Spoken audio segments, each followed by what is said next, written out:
Ode to the West Wind, P.B. Shelley.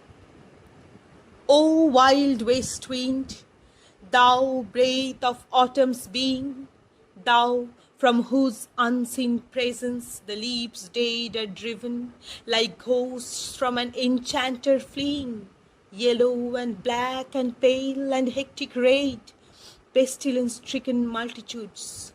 O thou who chariotest to their dark wintry bed the winged seeds, where they lie cold and low, each like a corpse within its grave, until thine azure sister of spring shall blow her clarion over the dreaming earth, and fill driving sweet buds like flocks to feed in air, with living hues and odors, plain and hill, while spirit, which art moving everywhere, destroyer and preserver, hear, oh, hear.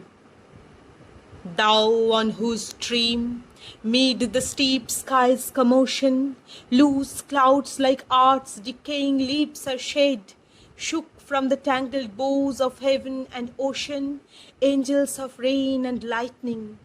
There are sprayed on the blue surface of thine airy surge, like the bright hair uplifted from the head of some fierce Maenad, even from the dim verge of the horizon to the zenith's height, the locks of the approaching storm.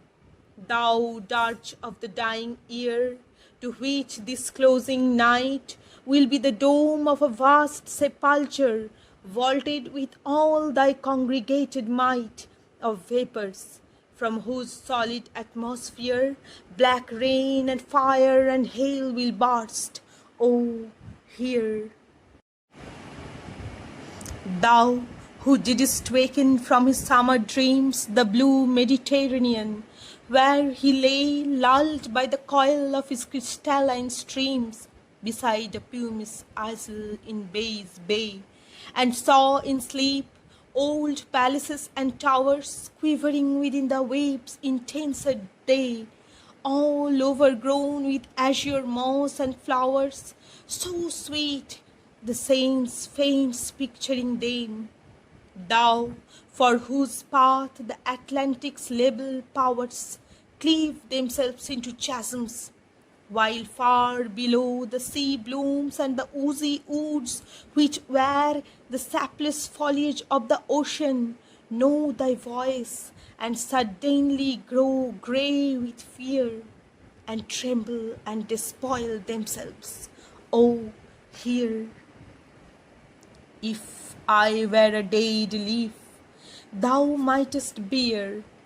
If I were a swift cloud to fly with thee, a wave to pant beneath thy power and share the impulse of thy strength, only less free than thou, O uncontrollable. If even I were as in my boyhood, and could be the comrade of thy wanderings over heaven, as then, when to outstrip the sky's speed skirts seemed a vision, I would never have striven as thus with thee in prayer in my sore need. Oh, lift me as a wave, a leaf, a cloud. I fall upon the thorns of life. I bleed. A heavy weight of hours has chained and bowed one too like thee, tameless and swift and proud. Make me thy lyre, even as the forest is. What if my lips are falling like its own? The tumult of thy mighty harmonies will take from both a deep autumnal tone, sweet though in sadness. Be thou, spirit fierce, my spirit. Be thou me, impetuous one. Drive my dead thoughts over the universe like withered leaves to quicken a new birth. And by the incantation of this verse, scatter as from an unextinguished hearth ashes and sparks, my words among mankind. Be through my lips to unawakened earth the trumpet of a prophecy. O wind, if winter comes, can spring be far behind?